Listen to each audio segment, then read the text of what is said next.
My daughter told me I wasn't clean enough to hold my own grandson. She said it to my face in her brand new house, the house I helped buy. I just smiled, turned around, and walked away. 2 weeks later, she was on the phone, screaming through her tears that the bank was taking it all away. She thought I'd paid for everything. I suppose that was my mistake. I let her think it. Thank you for joining me. If you enjoy this story, I'd be so grateful if you would like, subscribe, and maybe leave a comment to let me know where in the world you're listening from.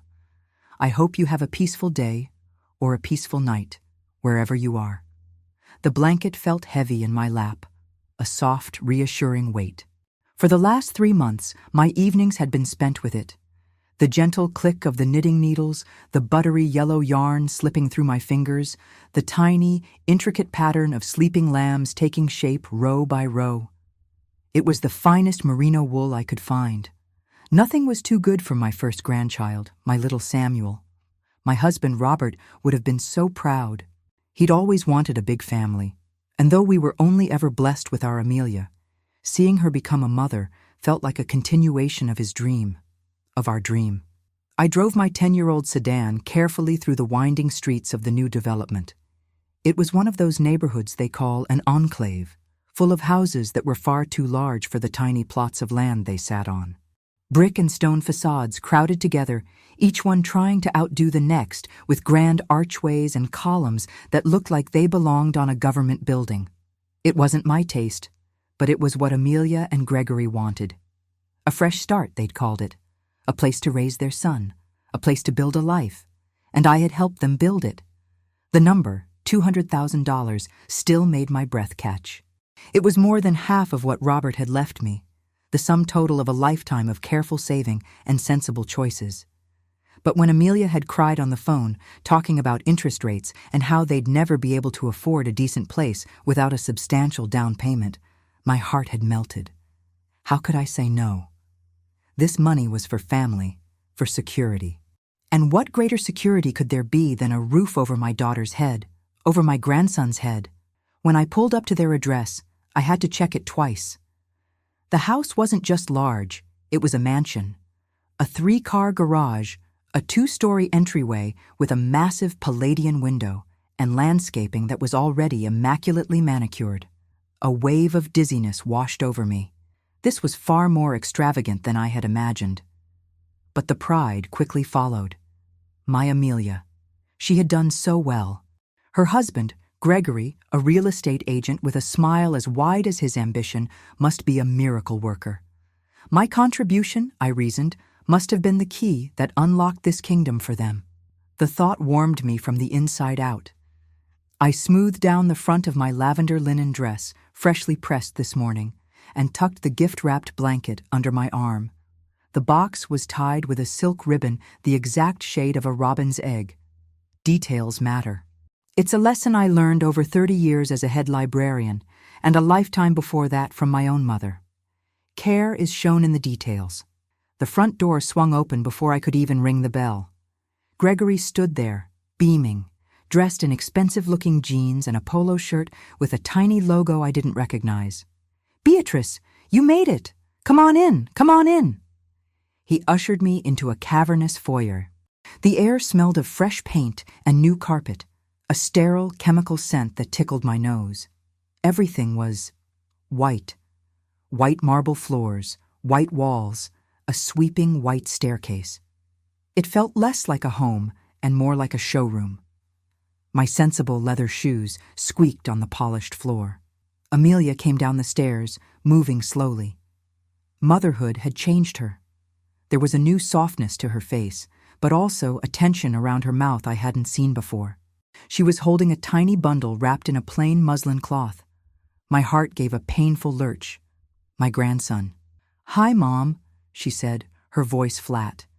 She didn't come to hug me. She stopped at the bottom of the stairs, a good 10 feet away. "Oh, Amelia, honey, look at you." My voice was thick with emotion. "And look at him. He's perfect." I took a step forward, holding out the gift. I brought something. For Samuel. Amelia glanced at the box, her expression unreadable. "That's nice, Mom. You can just put it on the table over there." The table was a sleek glass and chrome thing with nothing on it. My carefully wrapped gift looked out of place, a pop of homespun color in a monochrome world. A small chill snaked its way up my spine, but I ignored it. She was a new mother. She was exhausted, overwhelmed. I remembered those days well. "He's beautiful," I whispered, my eyes fixed on the baby. Can I hold him?" It was the moment I had been dreaming of for 9 months. To feel his weight in my arms, to smell that sweet, milky scent of a newborn, to look into the face of my own legacy. Amelia's posture stiffened. She hugged the baby a little tighter to her chest. She looked from me to Gregory, a quick, darting glance. He gave a slight, almost imperceptible shake of his head, a smirk playing on his lips. "Not right now, Mom," Amelia said. Her voice was quiet, but it cut through the echoing silence of that enormous room. She gestured vaguely at my dress, her eyes sweeping over me from head to toe, as if she were inspecting a piece of used furniture. "You're just not clean enough for him. The germs." The words hung in the air, thick and poisonous. Germs. Me. Beatrice Monroe. A woman whose home was so spotless you could eat off the kitchen floor. A woman who sanitized her library books before putting them back on the shelf. A woman who had bathed and diapered and cared for Amelia herself with hands that were never anything but immaculate. The insult was so stunning, so alien, that for a moment my mind simply refused to process it. It was like hearing a sentence in a language I didn't speak. I saw Amelia's mouth move. I saw the condescension in her eyes, the faint curl of disgust on her lip. I saw Gregory's smug satisfaction. He looked like a man who had just won a bet. A roaring sound filled my ears. The grand foyer seemed to tilt, the white walls closing in. My hand, the one that had been reaching for my grandson, fell to my side. I could feel the blood draining from my face. I looked at the box on the table. The robin's egg-blue ribbon seemed to mock me. The sleeping lambs I had stitched with such love felt like a fool's errand. They weren't worried about germs. My dress was clean. My hands were clean. I was clean. This was something else entirely. This was a judgment, a statement. I was being told, in no uncertain terms, that I did not belong here. That I was not good enough for their new life, for their new house, for their new son. I was being dismissed. I did not cry. I did not yell. The librarian in me, the part that had maintained order and quiet for 3 decades, took over. I composed my face into a placid, gentle smile. It was a mask, but it was a sturdy one. I let them see nothing of the chasm that had just opened up inside of me. "I see," I said. My voice was surprisingly steady. "I understand. I wouldn't want to cause any trouble." I turned, my back straight, and walked toward the door. My shoes squeaked again on the marble, each sound an indictment. Neither of them said a word to stop me. "No. Mom, wait. No, I didn't mean it like that." Just silence. The heavy front door clicked shut behind me, the sound final and absolute. The drive home was a watercolor painting left out in the rain. Colors and shapes bled into one another. Streetlights smeared into long streaks of yellow. The familiar turns of my neighborhood were alien. My hands were gripping the steering wheel so tightly that my knuckles were white. The soft merino wool blanket was still on their chrome table.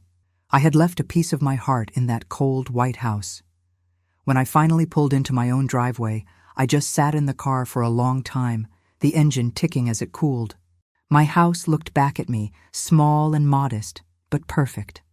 The rose bushes Robert had planted were in full bloom. The porch swing he'd built was swaying gently in the breeze. This was a home built with love, not with credit. Inside, the familiar, clean scent of lemon oil and old books greeted me like a hug. Everything was in its place. The floors gleamed, not a speck of dust on the mahogany bookshelves. I ran a hand along the polished surface of my dining room table. Clean. My whole life had been about maintaining a clean, orderly, respectable existence. The insult festered all afternoon, a sickness in the pit of my stomach. It wasn't about germs. A new mother's fear is understandable, but this wasn't fear. It was contempt. It was class. My simple linen dress versus their designer clothes. My 10-year-old car versus their brand new SUV in the driveway. My quiet, frugal life versus their ostentatious display of wealth. They had taken my money, the money I had given them out of love and a desire for their security, and they had used it to build a wall to keep me out. They saw my life, my values, as something dirty, something to be discarded. That night, sleep would not come. I sat in Robert's old armchair in the living room, the house wrapped in a profound silence that had never felt so lonely. The streetlights cast long shadows across the floor. For hours, Amelia's words played on a loop in my head. You're not clean enough, the casual cruelty of it, the finality. And as the first hint of gray dawn touched the windows, the pain began to change. It cooled, hardened, sharpened into something else. It became a thought, a question. It slid into my mind like a sliver of ice. My daughter, my son-in-law. If they could look me in the eye and deliver a blow that cruel, that dismissive, without a flicker of remorse, if they were capable of that kind of betrayal to my face, what on earth might they be doing behind my back? The question echoed in the silent house, not demanding an answer so much as a course of action. I did not move from Robert's chair until the sun was fully up, casting long, dusty beams of light across the living room rug. The grief that had hollowed me out during the night had cooled into something solid and heavy in my gut. An apology call would not come, and even if it did, it would be meaningless. A lie layered on top of a deeper truth I could no longer ignore. Demanding an apology would be like asking a fox to apologize for raiding the henhouse. Pointless. Instead of reaching for the phone, I pushed myself up from the chair, my joints protesting the long vigil. I went into the kitchen and began my morning ritual. The precise scoop of coffee grounds, the filter folded just so, the gurgle and hiss of the machine. The familiar process was a comfort, a small island of order in a world that had suddenly become treacherous and unknown. But as I poured the dark, steaming liquid into my favorite mug, the one with the faded print of Monet's water lilies, the coffee tasted different. Bitter. My study is a small, tidy room off the hall, my sanctuary. 2 walls are lined with books, alphabetized by author. The third holds a large oak filing cabinet, a relic from the library's old office that I'd bought for a pittance when they upgraded. Every important document of my 68 years is in that cabinet, filed under a clear, logical system: financial, medical, household, personal correspondence. I opened the drawer marked F and found the folder I was looking for almost immediately. It was a flimsy, pale manila folder with Amelia House written on the tab in my own neat cursive. Gregory had given it to me the day I'd gone to the bank to sign the final papers for the wire transfer. He had been a whirlwind of charm and efficiency, spreading a small stack of documents across the little table in the bank's waiting area. His energy was infectious, his reassurances smooth as honey. "It's all standard, Beatrice. Just sign here." He'd tapped a manicured finger on one signature line after another, his expensive watch glinting under the fluorescent lights. "This just confirms the gift. This one's for the bank's records. We want this to go through as fast as possible so we don't lose the rate lock." I had trusted him. He was my daughter's husband, the father of my grandchild. I'd felt a surge of pride watching him, so confident and capable. I'd signed where he told me to sign, my mind already picturing Amelia arranging furniture, painting a nursery. He had gathered the signed pages, slid them into his own leather briefcase, and handed me this thin folder containing what he called my copies for safekeeping. Now, sitting at my desk, the folder felt pathetic in my hands. It contained only 3 documents: a copy of the gift letter I'd signed, a generic homebuyer's information sheet, and a preliminary settlement statement. I spread them out on the polished wood of my desk, the morning light illuminating the black and white text. I am, by nature and by profession, a reader of fine print. It is my instinct to check for inconsistencies, to verify sources, to cross-reference. But I hadn't done it then. I had been blinded by love. My eyes scanned the settlement statement, a document that estimated the costs of the transaction. Line by line, I went through the numbers. Title insurance, appraisal fee, loan origination fee. Then I saw it. A small notation on line 303, a reference number followed by the words, See Addendum B, Co-Borrower Agreement. My blood went cold. Addendum B. There was no Addendum B in this folder. There was no Addendum A either. Co-borrower. The term felt alien. I was the gift giver, the benefactor providing the down payment. I was not borrowing anything. Gregory had never mentioned me co-signing for a loan. He had been clear. My money was to reduce the mortgage to a manageable size for them. Why would there be a co-borrower agreement? The seed of suspicion, planted in the dark of the previous night, began to sprout, its roots twisting around my heart. A missing document could be an oversight, a simple mistake. But it didn't feel like a mistake. It felt like a deliberate omission. My grief was now gone completely, replaced by a cold, sharp-edged purpose. I left the folder on the desk and walked over to my computer. My fingers, usually so steady, trembled slightly as I typed in the address for my bank's website. The online portal was a familiar place. I logged in every Sunday morning to balance my accounts, a habit Robert and I had shared for 40 years. I clicked through to my transaction history, scrolling back through the months. There it was. April 12th, wire transfer outgoing, $200,000. The number stared back at me from the screen, stark and unforgiving. It looked like a wound. I clicked on the transaction for more details. My librarian brain took over, forcing emotion aside, focusing only on the data. Transfer date, amount, confirmation number, and then the recipient information. I had saved a screenshot of the confirmation page that day, just as the bank teller had advised. I opened the file. The money had been sent to an account at a different bank. The recipient name was not the title company, not the seller's law firm. It was a name I vaguely recalled Gregory mentioning in his rush of explanations. GF Holdings, LLC. It's my official escrow company for faster processing, he had said, with a wave of his hand. Cuts through all the red tape. The money goes in, gets credited to the sale, and we can close in half the time. Totally standard for high-value properties. It had sounded so professional, so legitimate. GF Holdings, LLC. The letters had an air of authority, but now, sitting in the quiet of my study, in the harsh light of my daughter's betrayal, the name felt different. GF, Gregory Fields.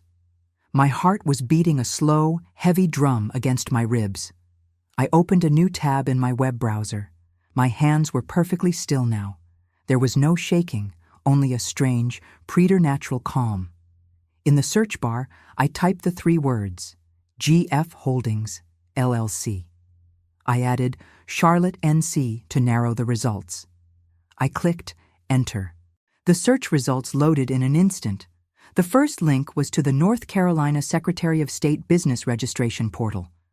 I clicked on it, and there it was, laid out in the cold, impersonal font of a government website. GF Holdings, LLC. Status, current active. Registered agent, Gregory Fields. Registered office address, 2474 North Elm Street, Suite 112, Charlotte, NC. I recognized the address. It was a mail and parcel franchise in a strip mall, the kind of place where you could rent a P.O. box. I scrolled down the page, my breath caught in my throat. There was one more field. One more piece of information. Company officials. Title. Managing member. Name. Gregory T. Fields. The money never went to an escrow company. It never went to the sellers. It was never applied to the purchase of that house. I had wired my life savings, Robert's legacy, directly into a private bank account. A shell company, an account to which my son-in-law, and only my son-in-law, held the keys. He hadn't used my money as a down payment. He had just taken it. The theft was so simple, so audacious, it was almost elegant in its cruelty. There was no complicated scheming, just a lie, a signature, and a man who knew I loved his wife too much to ask questions.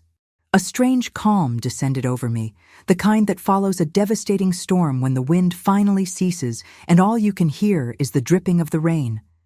The pain was still there, a vast, hollow space inside me, but it was no longer a chaotic force.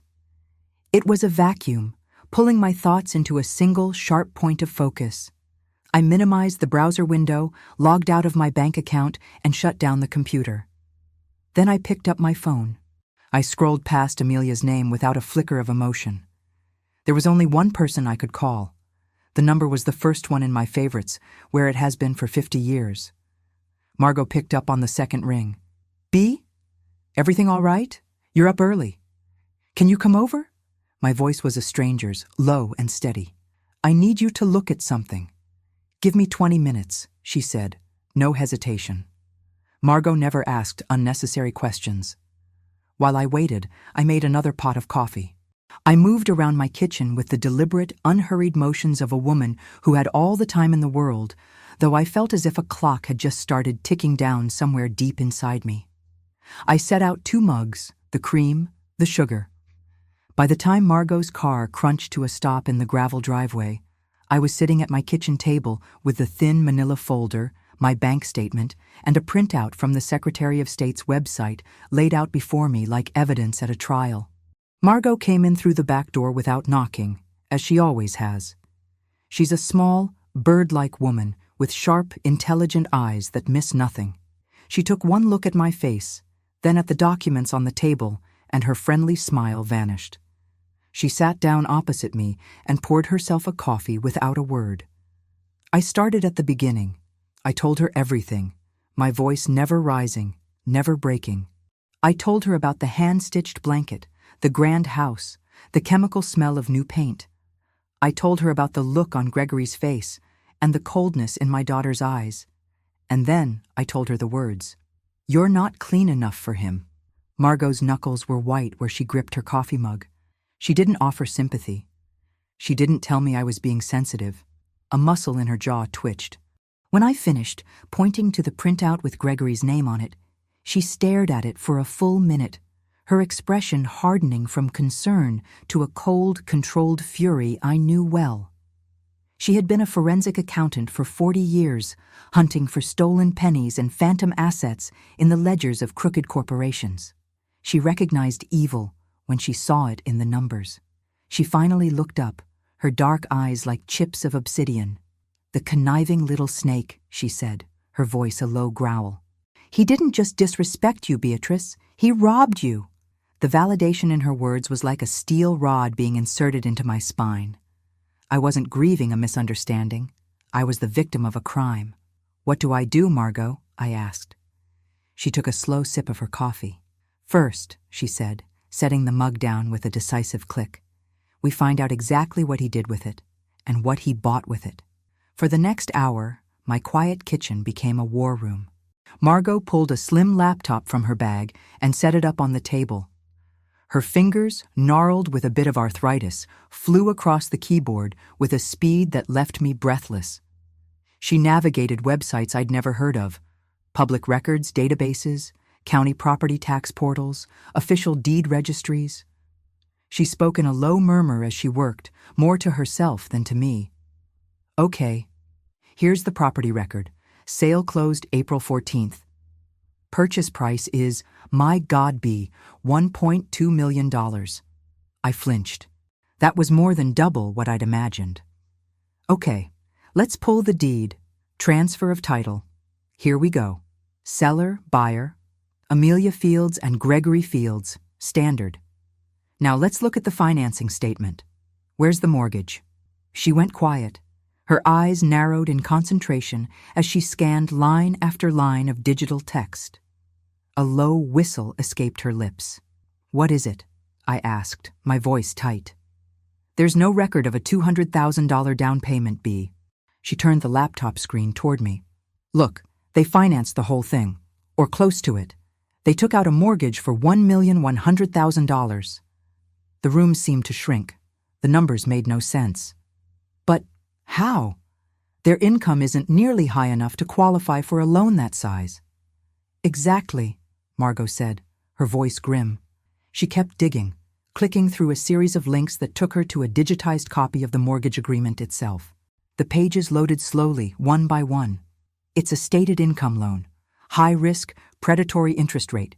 They basically just told the bank what they made, and the bank took their word for it. It's a miracle they even found a lender still doing these. Her voice trailed off. She leaned closer to the screen, scrolling down to the last page of the document. The signature page. There were 2 lines. One had Amelia's familiar looping signature. The other, "Oh, you have got to be kidding me," Margot breathed. She turned the screen back to me. My own name was there, typed neatly under the second signature line, and next to it was a scrawled, clumsy attempt at my signature. It was a forgery, and a bad one at that. Close enough to pass a cursory glance, but a clear imitation to anyone who knew my hand. I remembered Gregory rushing me through the papers at the bank, keeping the real documents in his own briefcase. I had signed a gift letter. I had not signed this. I was a co-borrower, the missing addendum B from my file. It all clicked into place with a sickening finality. My name, my credit history, my spotless financial reputation, all had been used to secure a loan I knew nothing about. "He didn't just steal your savings, B," Margot said, her voice barely a whisper. "He's tied you to their debt. If they default, the bank comes after you for the entire amount." A wave of nausea washed over me. I felt like I was drowning. But Margot wasn't finished. She scrolled back up, her eyes scanning the fine print of the loan terms. The predatory nature of the loan was laid bare in the jargon: adjustable rates, prepayment penalties. And then she stopped. She read a paragraph, then read it again. "What?" I managed to ask, the word catching in my dry throat. She looked at me, and for the first time that morning, I saw not anger in her eyes, but fear. Real fear, for me. "It's the structure, B. It's a ticking bomb. The first year's payments are interest only, artificially low. But there's a clause.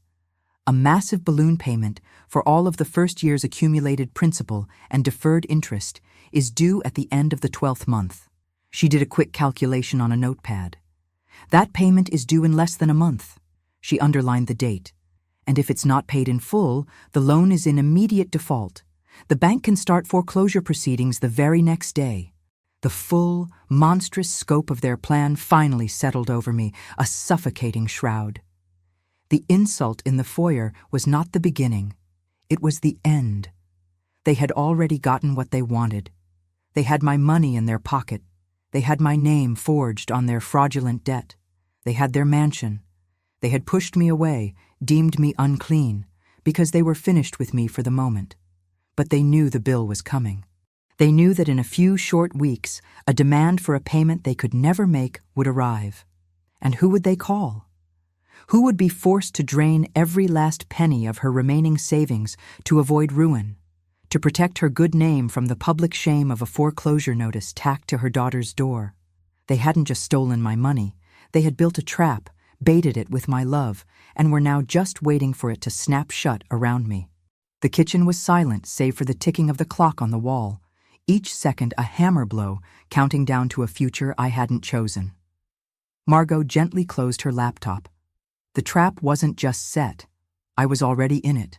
My good name, the reputation Robert and I had spent a lifetime building in our community, was now the collateral on a fraudulent loan. My remaining savings were the ransom. They had planned it all. They expected me to pay. They were counting on my love, my shame, my instinct to protect my family, no matter the cost. Margot stayed for hours. We didn't talk much more about the details of the fraud. There was nothing left to say. The facts were laid bare on the table. Instead, she just sat with me, a quiet, solid presence in the wreckage of my world. She made us sandwiches I couldn't eat and refilled my coffee cup when it went cold.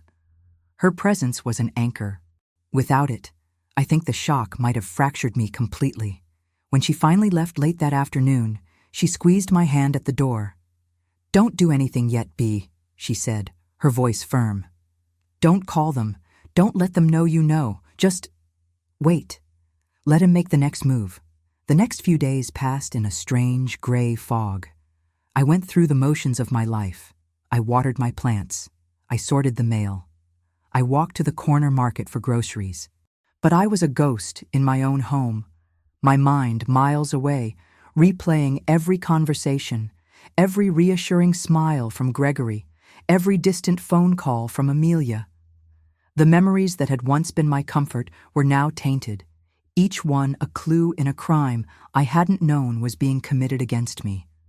The betrayal was so profound it felt physical, an ache deep in my bones that no amount of sleep could ease. I hadn't heard a word from Amelia or Gregory since that awful afternoon. The silence from their grand new house was deafening. It was a silence of contempt, of supreme confidence. They had what they wanted. They felt no need to pretend anymore. Then, on Thursday afternoon, the phone rang. The caller ID showed Gregory's name. For a moment, I just stared at it, my heart a trapped bird fluttering against my ribs. Margot's voice echoed in my head. Let him make the next move. I took a deep, steadying breath, smoothed a non-existent wrinkle from my sleeve, and answered on the fourth ring. Hello? I kept my voice neutral, calm. The voice of a librarian answering a query at the reference desk. Beatrice, so good to hear your voice. His tone was liquid charm, a river of false sincerity flowing through the line. Listen, I wanted to call and apologize for the other day. Things have just been so hectic, you know? New house, new baby. Amelia's been a wreck. You know how those new mom hormones can be. She's just so protective, and she felt terrible afterward. We both did. I listened to the smooth, practiced lies, my fingers gripping the receiver. Hormones. That was the excuse. A simple biological explanation for an act of profound cruelty. It was an insult to new mothers everywhere, and an even greater insult to my intelligence. I see, I said, the words as cool and smooth as river stones. We'd love to have you over for dinner soon, he continued, undeterred by my lack of warmth. Once we're a little more settled, Amelia really wants you to have a proper visit with your grandson. He was dangling the baby in front of me, the one thing he knew I wanted more than anything. It was a calculated move, designed to soften me up, to make me forget. A week ago, it would have worked. Now it just felt like a clumsy attempt to rebait the trap. That would be nice, I replied, my voice a perfect study in non-committal politeness. He paused, clearly expecting more. When I offered nothing, his tone shifted. The river of charm became a little more brisk, a little more businesslike. Great, great. Anyway, the real reason I'm calling. By the way, the bank sent over one last form for the house title, total formality. Seems they missed a signature at the closing. You know how it is, just a mountain of paperwork. I felt a chill spread through my chest, cold as ice water. The next move, here it was. A form, I asked, keeping my voice level. Yeah, it's nothing, just boilerplate legal stuff to get your name properly recorded on the title transfer. They need it filed before the end of the month. Could you just sign it? I can have a courier swing by and pick it up this afternoon. It'll only take a second of your time. He was rushing me, just as he had at the bank, creating a sense of urgency, of casual dismissal, total formality, just boilerplate, the same words he'd used before. But I was not the same woman I was a week ago. I'll need to read it over first, Gregory, I said. The silence on the other end of the line was immediate and heavy. The charm evaporated instantly, like water on a hot skillet. It was replaced by an audible irritation, a sharp, impatient sigh. Beatrice, it's just boilerplate. Standard stuff. There's no need to read it. I've already looked it over. It's fine. His voice had a hard, condescending edge now. He was talking to me as if I were a difficult child. Nevertheless, I said, my own voice hardening just enough to let him know I would not be moved. I read everything I sign. You can email it to me, or text me a picture of it. I'll look it over this evening. Don't make this difficult, Beatrice, he snapped. The mask was completely off. This was the real Gregory. Annoyed, demanding, accustomed to getting his way. It's a simple signature on a simple form. The courier is already scheduled. Then you'll have to reschedule him, I said calmly, and before he could argue further, I hung up the phone. My hand was shaking as I set the receiver back in its cradle. Not from fear, but from a surge of pure, clarifying rage. The audacity of it. To steal from me, to lie to me, to humiliate me, and then to call and try to bully me into signing away my rights. Less than 5 minutes later, my phone buzzed with an incoming text message. It was from Gregory. No words, just a picture of a document, crisp and official looking. At the top, in bold letters, were the words, "Assumption of debt and release of obligation." I immediately forwarded the image to Margot. Her reply came in minutes. "B. Do not sign this, whatever you do. This isn't a title form. This is a full assumption of debt. If you sign this, you become solely responsible for the entire mortgage. It releases Gregory and Amelia from all legal obligation. It's a confession. He's trying to trick you into taking the fall for the fraudulent loan, making it legally yours. Call me." I stared at the text, the words blurring together. It was worse than I thought. He wasn't just trying to ensure I'd pay the balloon payment. He was trying to legally erase his own crime, to neatly transfer the entire $1 million fraud onto my shoulders, leaving him and Amelia free and clear with my $200,000 in their pocket. This was his endgame, his final brilliant move to checkmate me completely. All the love I had for my daughter, all the years of maternal instinct, of sacrifice, of forgiveness, it all burned away in that moment. Incinerated. What was left was something cold and hard and unbreakable. They didn't just see me as gullible, they saw me as disposable. A tool to be used and then discarded. An obstacle to be managed. They didn't see me as a mother. They saw me as a bank. I sat at my kitchen table, the afternoon sun slanting across the floor, and a new resolve settled over me, as quiet and as final as a closing door. And this bank, I thought, was about to close. Permanently. My first call was back to Margot. There was no panic in my voice this time. "He sent the form," I said. "I know. The nerve of that little—" "Margot," I interrupted, my tone stopping her tirade. "I'm not going to sign it. I'm not going to pay them a dime. But I'm not going to just walk away either. They wanted to humiliate me, to deem me unworthy. I think it's only fair that the truth of who is worthy and who is clean should be brought into the light." There was a pause on the line, and I could practically hear the gears turning in her sharp mind. "What are you thinking, B?" she asked, a note of respect in her voice. "I'm thinking of poetic justice," I said, "and I need your help to draft a letter." The next morning, Margot was back at my kitchen table, but this time the documents spread between us were not evidence of a crime against me. They were the tools of my response. We spent hours crafting a formal, notarized affidavit. It was my testimony, laid out in the cold, precise language of the law. I detailed the wire transfer, the lie about the escrow company, the forged signature, and Gregory's recent attempt to coerce me into signing an assumption of debt. I made copies of my driver's license and passport to provide official samples of my real signature. I attached the printout from the Secretary of State's website and the screenshot of the wire transfer confirmation. It was a neat, irrefutable package of truth. With the package ready, I looked up the number for the mortgage company. I didn't ask for customer service. I asked for the fraud department. The man who answered had a tired, cynical voice, but he listened patiently as I explained, calmly and without emotion, that I was the victim of a identity theft and mortgage fraud perpetrated by my son-in-law, and that my signature as co-borrower on loan number 7B4882-901 was a forgery. "I am formally stating," I said, my eyes on the affidavit in front of me, "that I will not be paying the upcoming balloon payment on this fraudulent loan. I have a package of evidence, including a sworn statement, that I am sending to you via certified mail. I will cooperate fully with your investigation." The man's cynical tone sharpened into keen interest. He took down all my information, gave me a case number, and assured me someone from their legal team would be in touch. When I hung up the phone, a weight I hadn't even realized I was carrying lifted from my shoulders. The first gear of a great and terrible machine had been engaged. The foreclosure was no longer a threat hanging over my head. It was now a certainty, an event moving forward under its own power. All I had to do was set the stage for its arrival. That evening, I did the hardest thing I have ever had to do.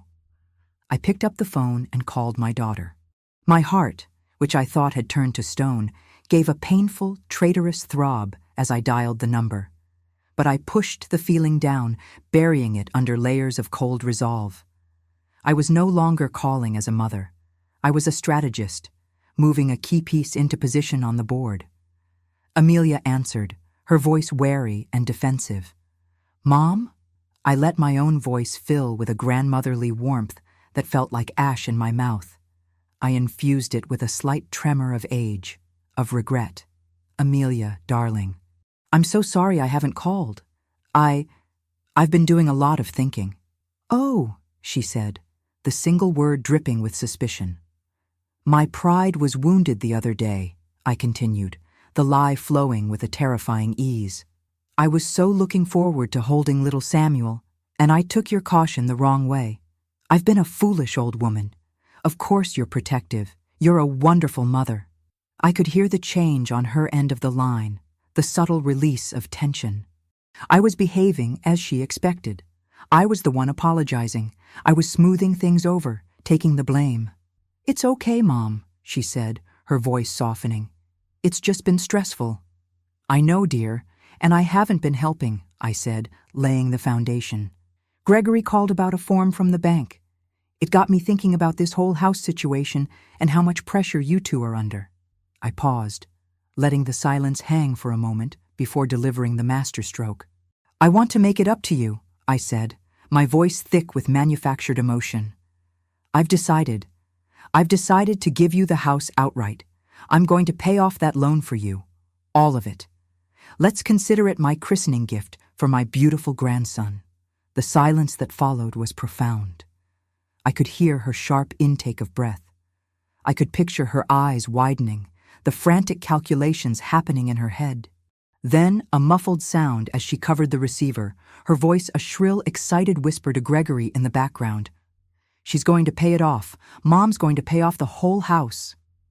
Gregory came on the line, his voice booming with a relief so profound it was almost comical. Beatrice, are you serious? We don't know what to say. This is incredible." "It's the least I can do," I said, the gentle, benevolent matriarch. "You two have given me a grandson. What is money compared to that? You just tell me what that balloon payment is, and I will have a cashier's check delivered to the bank a week before it's due. You won't have to worry about a thing." The gratitude, the effusive praise that poured through the phone was sickening. They believed it. They believed it without question, because their own greed and sense of entitlement made it plausible. Of course I would pay. In their world, that is what mothers and their money are for. With the hook firmly set, it was time to build the cage. "You know," I said after their flood of thanks had subsided, "we must celebrate this. The christening is in 2 weeks, isn't it?" "Yes," Amelia said, her voice bright and happy for the first time in years. "At the church?" "Well, you must have a party afterward, a big one, back at your beautiful new house," I insisted. "Don't spare any expense. Get it catered. Buy flowers. This is a momentous occasion. A new baby, a new home that is truly yours. We should celebrate this new chapter properly." I could almost feel their shared glance, the spark of avarice passing between them. A party. A grand affair to show off the mansion that was now, in their minds, completely paid for. A chance to cement their status, to parade their success. "Invite everyone from church," I urged, my voice full of false cheer. "All our friends. Let's make it a day to remember."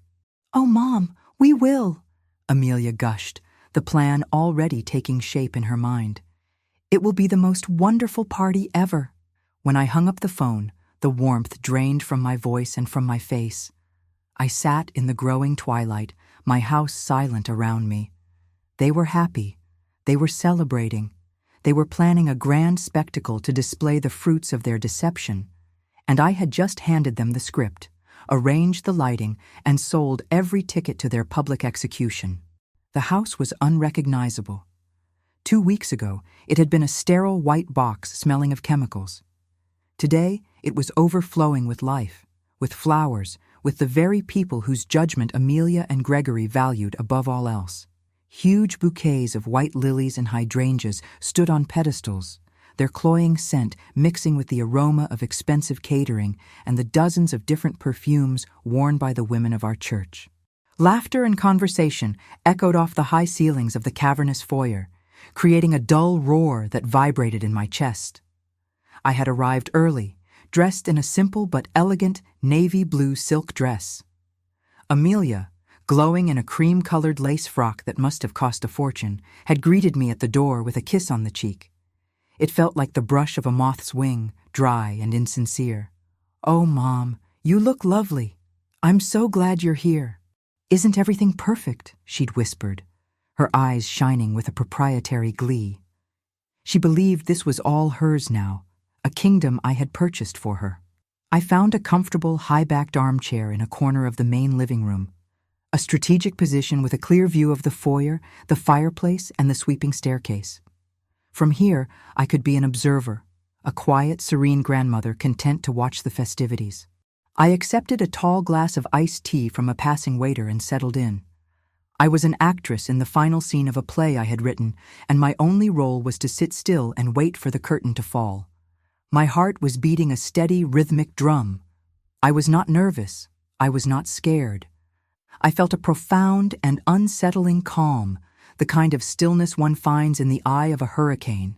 The bank's legal department had called me 2 days ago. They had confirmed receipt of my package. An internal investigation was underway. They had asked me to confirm that I would not be making the balloon payment, which was due today. I had confirmed it. They had told me what the immediate consequences of that would be, and I had told them where the borrowers could be found this afternoon. I watched my daughter and son-in-law work the room. They were masters of their craft. Amelia drifted from one group to another, the baby, Samuel, in her arms like a prize she had won. He was a beautiful baby, and my heart gave a familiar, painful tug. He was the only innocent soul in this entire charade. Women cooed over him, telling Amelia how blessed she was, how wonderful her new life was. She soaked it all in, her smile radiant. She was no longer just Amelia, the librarian's daughter. She was Amelia Fields, mistress of this grand estate, wife of a brilliant businessman, mother to the heir. Gregory was even more spectacular in his performance. He stood by the massive marble fireplace, a glass of champagne in his hand, holding court. I could hear his booming voice over the general din as he regaled a group that included several deacons from our church. "It's all about timing the market, you see," he was saying, gesturing expansively with his free hand. "Most people are too timid. They see a price tag like this, and they run. But I saw the value. I knew how to structure the deal. It took some brilliant financing, of course, but when you know what you're doing, the banks are more than happy to work with you." He was painting himself as a titan of industry, a visionary. He was taking credit for the very crime he had committed, laundering his theft into a story of business acumen. And they were all believing him. I saw the looks of admiration, of envy. In this community, where appearances were everything, Gregory and Amelia had achieved the pinnacle. They had won. I took a slow sip of my iced tea. The condensation on the glass felt cool against my fingers. I watched them, these two people who had sprung from my life, one from my own body, and I felt nothing. The maternal love, the sense of connection, had been cauterized. I was watching strangers whose arrogance had reached a perfect, glorious peak, making them blind and deaf to the abyss that was about to open beneath their feet. Just after 3 o'clock, Pastor Michael Evans tapped a spoon against his glass, calling for quiet. The room fell into a respectful hush. "Friends, friends," he began, his voice warm and resonant. "What a joyous day. We are here to celebrate new life with the christening of little Samuel and a new beginning for Amelia and Gregory in this magnificent home. Before we cut the cake, I'd like to say a blessing for the family and for this house." Amelia stood beside him, beaming, clutching Samuel to her chest. Gregory put a proud, possessive arm around her shoulder. They were the perfect family, framed by the marble fireplace, bathed in the afternoon light streaming through the enormous windows. This was their moment of ultimate triumph. And right on cue, there was a firm, authoritative knock at the front door. A ripple of annoyance went through the room. Gregory's smile tightened. He hated being interrupted when he was the center of attention. He threw a look at the caterers, as if one of them were to blame. "I'll get it," he sighed, pulling away from Amelia with a theatrical roll of his eyes, as if dealing with a minor irritation. He strode to the door and pulled it open. The man standing on the porch was not a late-arriving guest. He was tall, dressed in a severe gray suit, and his face was a mask of grim professionalism. Beside him stood a uniformed county sheriff's deputy, his hand resting casually on his hip. The sudden silence in the room was absolute. Every eye was on the door. Pastor Evans lowered his hands, his blessing forgotten. "Are you Gregory Fields?" the man in the suit asked. His voice wasn't a shout, but it was loud and clear, carrying effortlessly through the stunned room. "I am," Gregory said, his bravado faltering. "Who are you?" "My name is Henderson," the man said, taking a step into the foyer. "I am a representative from the bank's asset management division." He held up a thick sheaf of papers. "I'm here to serve you with a notice of acceleration and intent to foreclose on this property for non-payment and mortgage fraud." A collective gasp sucked the air out of the room. It was a physical sound, a wave of shock and disbelief. Dozens of faces, once smiling and admiring, were now masks of horror and confusion. Gregory's face had gone a blotchy, sickly white. His mouth opened and closed, but no sound came out. The word fraud hung in the air, glittering and poisonous. Amelia made a strangled noise, a sound of pure panic. Her head whipped around, her eyes wide and frantic, searching the room until they locked with mine. The mask of the radiant hostess was gone, replaced by the raw, terrified face of a child caught in a lie. "Mom!" she shrieked, her voice cracking high and shrill. "What is going on? I thought you paid it off. You said you paid it off." Every head in the room turned toward me. I was the center of it all now, sitting quietly in my armchair. I felt their stares, their judgment, their insatiable curiosity. I did not shrink from it. I took another slow, deliberate sip of my iced tea, letting the cool liquid soothe my throat. I lowered the glass, met my daughter's hysterical, accusing gaze across the silent, crowded room, and allowed a small, calm, chilling smile to touch my lips. "Oh, dear," I replied, my voice perfectly level, carrying to every corner of the room. "Didn't I tell you?" My words fell into a dead silence that lasted only a heartbeat before the room erupted. It wasn't a panicked roar, but a chaotic symphony of whispers, gasps, and horrified murmurs. Amelia's shriek turned into a full-blown, hysterical sob, the kind of guttural, ugly crying that comes from a place of pure, undiluted terror. The baby, startled by the noise, began to wail, his thin cries adding a note of pathetic misery to the scene. Gregory, snapping out of his stupor, finally found his voice. It was all bluster and impotent rage. "This is outrageous! An ambush! My mother-in-law is a confused old woman. I'll have your job for this. I'm calling my lawyer. We'll sue the bank into oblivion." Mr. Henderson, the man from the bank, didn't even flinch. He simply placed the thick bundle of papers into Gregory's trembling hand. "Your lawyer will find our case to be exceptionally well documented, Mr. Fields. The property will be seized and liquidated as per the terms of the accelerated lien. You have 30 days to vacate the premises." The sheriff's deputy took a half-step forward, a silent, imposing statue of authority that instantly deflated Gregory's tirade.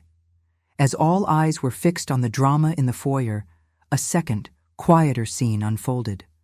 Margot, who had been standing discreetly near the back of the room, stepped forward.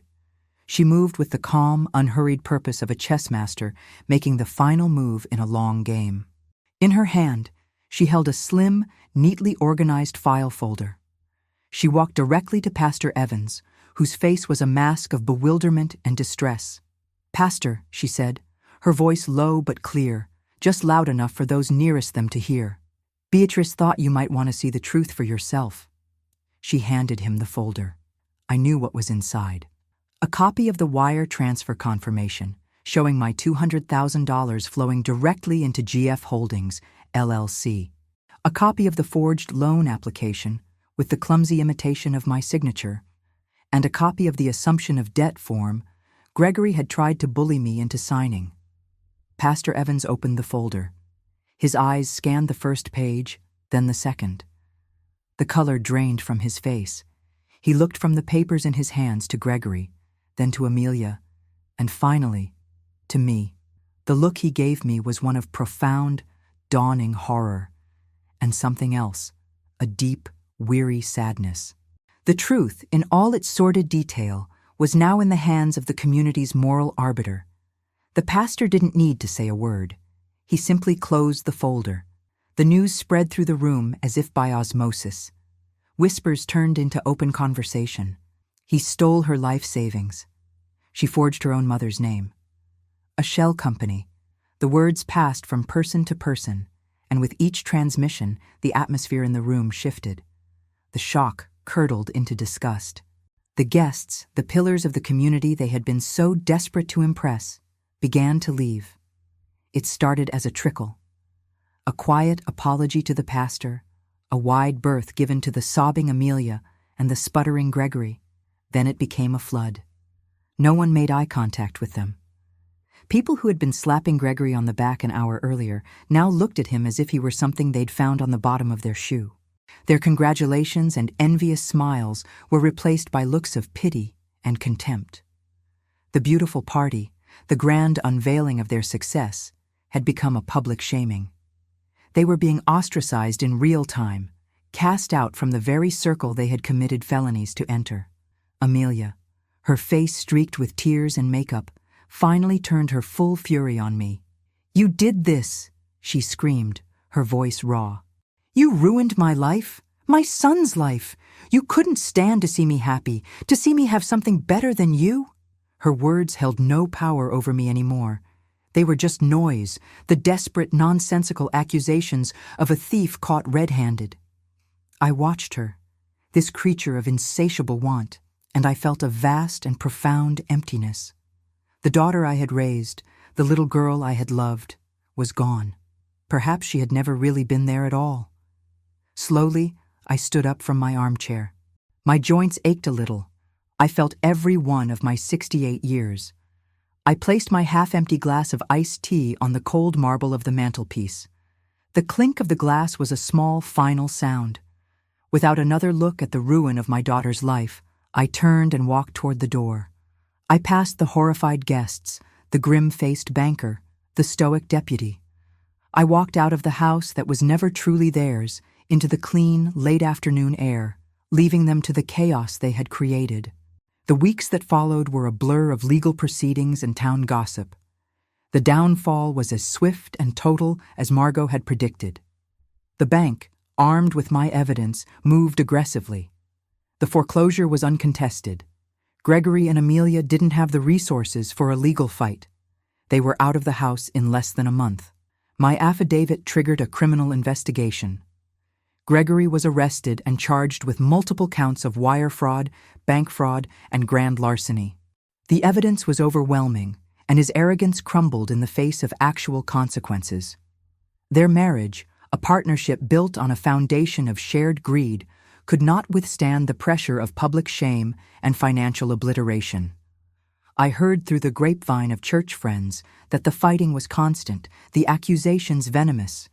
Each blamed the other for the disaster. Amelia blamed Gregory for his risky scheme. He blamed her for her insatiable desire for a lifestyle they couldn't afford. Less than 2 months after the christening party, Amelia filed for divorce. I watched it all from a distance, insulated from the drama. My days were quiet. I tended my roses, I read my books, I met Margot for coffee. But there was one final piece of business to attend to. One last thread to snip.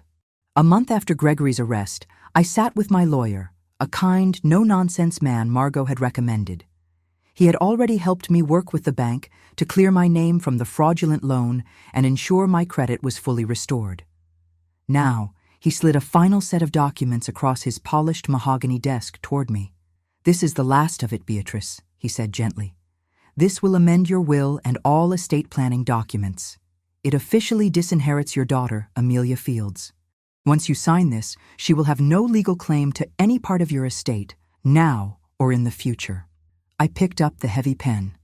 I thought of my husband, Robert, and the life we had built. The savings we had accrued, meant for a peaceful old age, for security, for a legacy of love to pass down to our child. That legacy had been betrayed. The trust had been irrevocably broken. Protecting what was left was not an act of vengeance. It was an act of stewardship. It was my final duty to my husband and to myself. My hand was perfectly steady as I signed my name in the designated space. The signature was firm, clear, and clean. The last link was severed, not with a messy, emotional tear, but with a neat, legal cut. Not another cent, not another moment of my life would be spent on them. It was finished. The signature on the page was the last word in a chapter I was desperate to close. It felt less like an ending and more like a key turning in a lock, securing a door against a long and terrible storm. 1 year later, the silence in my house had a different quality.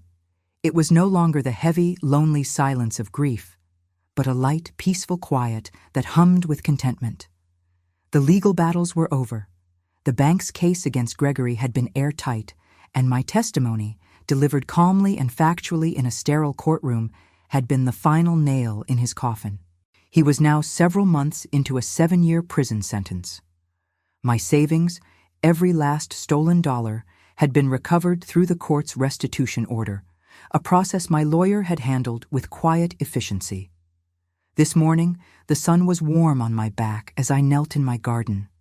The rich, dark soil felt cool and alive under my fingers. My prize-winning roses, the ones Robert and I had planted together so many years ago, were in full, riotous bloom. Their scent, a sweet, heady perfume of deep summer, hung in the air.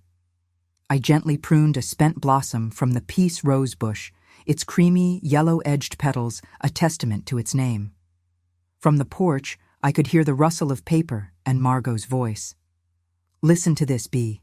Cruise the majestic Glacier Bay, a UNESCO World Heritage Site where tidewater glaciers calve into the sea with a sound they call white thunder. Doesn't that sound like something we need to hear?" I smiled, not looking up from my work. Margot was sitting in the porch swing, a colorful travel brochure for an Alaskan cruise spread across her lap. It was her new mission, planning our grand adventure for the fall. "It sounds cold," I said, my voice full of affection.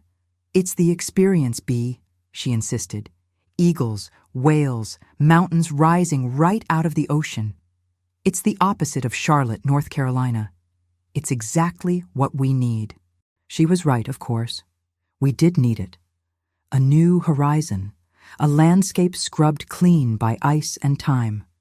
News of Amelia still reached me, whether I wanted it to or not. Small, sad snippets from concerned friends at church.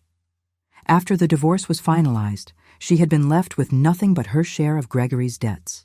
The grand life she'd grasped for had vanished, leaving her with a 2-year-old son and no prospects. She was living in a small, run-down apartment on the other side of town, in one of those bleak complexes with crumbling balconies and peeling paint. I heard she was working part-time as a cashier. I never drove by. I never reached out. The door I had locked remained locked. It wasn't a decision born of anger. Not anymore. The anger had burned out long ago, leaving behind a hard, cold truth. My love for my daughter had been a kind of blindness, and I could no longer afford to be blind. For the sake of my grandson, however, I could still be a provider. My lawyer had helped me establish a tightly controlled trust for Samuel. It was substantial, more than enough for a good education and a start in life. But he can't access it until his 25th birthday, and the provisions are ironclad, written by a man who understood my fears perfectly. Amelia's name is not on a single document. She can never touch it. It was the only way I could give my grandson a piece of his heritage without it being consumed by his mother's hunger. I feel no guilt about this. The guilt, like the grief, has been processed and filed away. In its place is a profound, unshakable peace. I look at my hands, covered in the good, clean dirt of my garden.